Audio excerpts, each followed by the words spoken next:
Welcome everybody to BeamNG.drive, and today we're going to be looking at the Roth Alpha mod, which is basically like a German estate, I guess based on something from Opel. And yeah, it's going to be put for its put for its paces even with certain objects. And firstly we're going to be doing it on this flip ramp thing, and then we're going to be crashing it into various things and flying off a flip ramp at the end. So yeah, let's first see what it can do with this. Gonna just put it into slow-mo so I can get into the vehicle that is actually going to be done. These are all the objects that we're going to be going up against. So yeah, not all of them are obviously I went right past it then, and obviously not all of them are everyday kind of object, because obviously we've got a landmine and a flip ramp. But yeah, it should prove to be a real test for the car, and it will show off how stable this mod is. Not quite as stable as, say, the MAN truck, but yeah, still pretty stable nonetheless, especially compared to some mods on this game. And here we go. That front wheel is hanging on by a thread. Roof has taken a fair bit of old damage.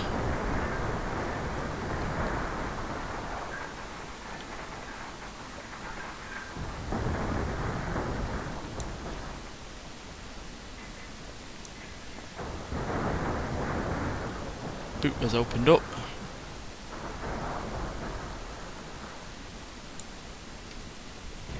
But on the whole, that seems to have come off fairly okay. Stick it back on its wheels. Yeah, the roof has caved in a fair bit, especially on the driver's side, and obviously we've heavily damaged the front wheels, and some other bodywork has been quite damaged. But yeah, on the whole, that's done okay there.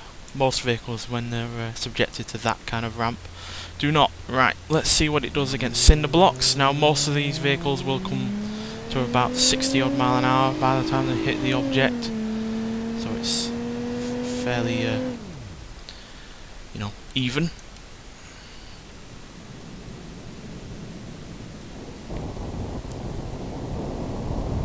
Yeah, brick's causing a heavy amount of damage at the front there, but the rest of the vehicle has gone away scot-free.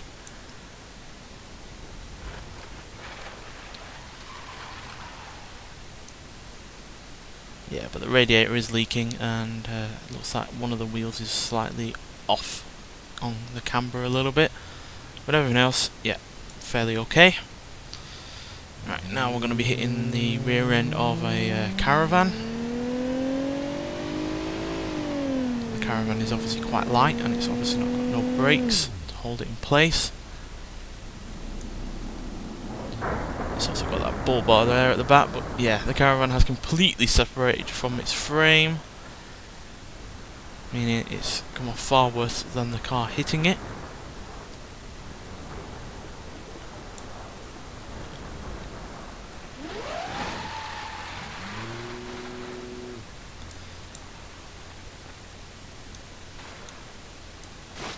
Yeah, in terms of damage on this, fairly okay, but get it out of parts in reverse.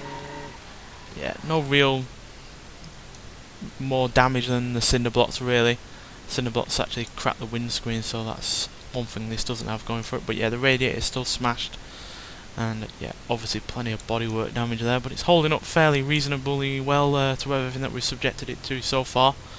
Right, let's see what it can do against a classic American chain link fence. Now these regularly driven through in action films whenever there's a car chase, so yeah, as you can see, it's gotten away with that easily. No, do not slide into the remnants of a Caravan, otherwise that will happen. Yeah, all the damage on this when it hit the fence was this corner. Everything else, yeah, is fine. Not much of a challenge there. But an unlikely challenge is going to be this fruit stand, because it looks far heavier, looks far lighter than it actually is. It's quite a heavy weight of a thing, and yeah, it's right at the roof line. Oh. Not much damage to the actual front body work, but as you can see, the wheel has snapped, and the roof has, sorry for my phone going off there, The roof has snapped, caved in somewhat, and obviously the wheel has snapped, meaning steering is nowhere near as good as it should be. Let's take the roof away so we can see the damage. Let's say the roof, a bit of wood. Come on. I fear we're causing more damage than we inflicted to the car when we crashed into it, to be honest. Yeah, that's not coming away. But yeah, you can see the roof line has been damaged, the doors have been separated from the frame. And yeah, obviously that wheel is a big bit of damage as well, because that is not, yeah, going to be doing any more steering really, unless it's going to drag the vehicle our way. Right, see what a lamppost can do. Now this is obviously not one that's, you know, in concrete or anything like that, it is just metal, but it's still going to be heavy.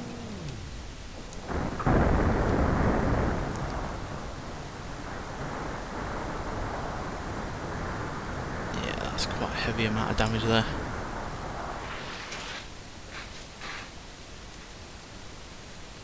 You can't even stop. Brake. I think it's because the front wheels are being lifted off the ground. Let's put it in park.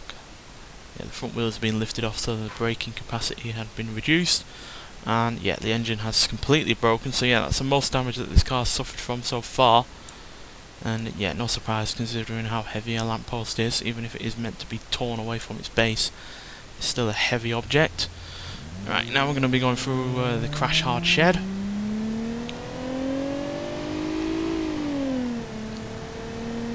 It's proved quite tough in the previous video, so how's it going to subject to this?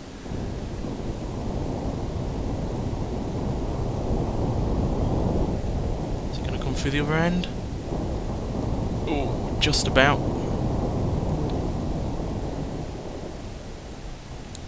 That's caused us a lot of damage.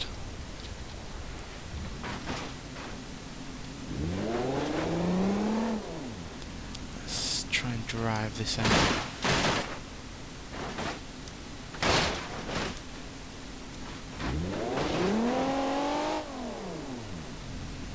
Let's try and drag it out instead then. Yeah, that's a lot of damage. The wheel has broken. Barely able to move. We've lost the rear bumper. And yeah, a lot of the chassis has bent up. But in terms of interior, sorry about that, I was about to sneeze. In terms of interior damage, yeah, nothing at all really. The bodywork has stayed in relatively good shape. The front has taken all of that damage away from whatever would impact the people inside. So yeah, that's dealt with it fairly well, even if the car itself is a wreck. Right, now a bollard. Now these are meant to stop semi-trucks from smashing through into whatever's behind them and protecting them, so this should not stand a chance. Yeah, oh. Yeah, that's the most bodywork damage in terms of, you know, getting into the cabin where people are. You can see the steering wheel has been bent and the roof line has completely been deformed. We're not going to be opening that door at any time soon.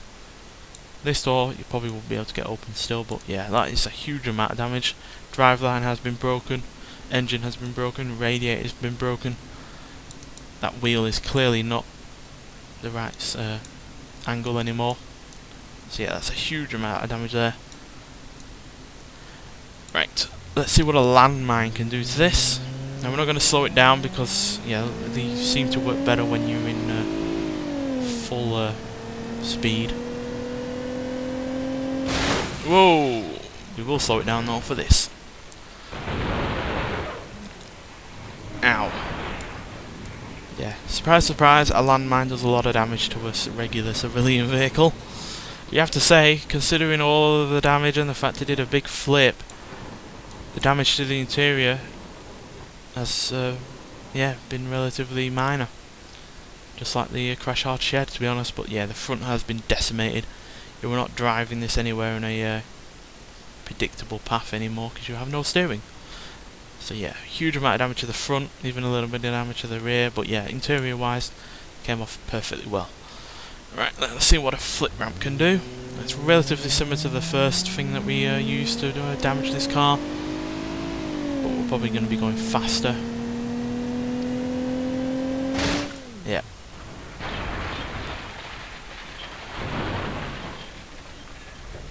It's relatively minor, to be honest. I was expecting more. Let's see what it can do from the the left-hand side. You usually get different results for whichever side you use to flip off of.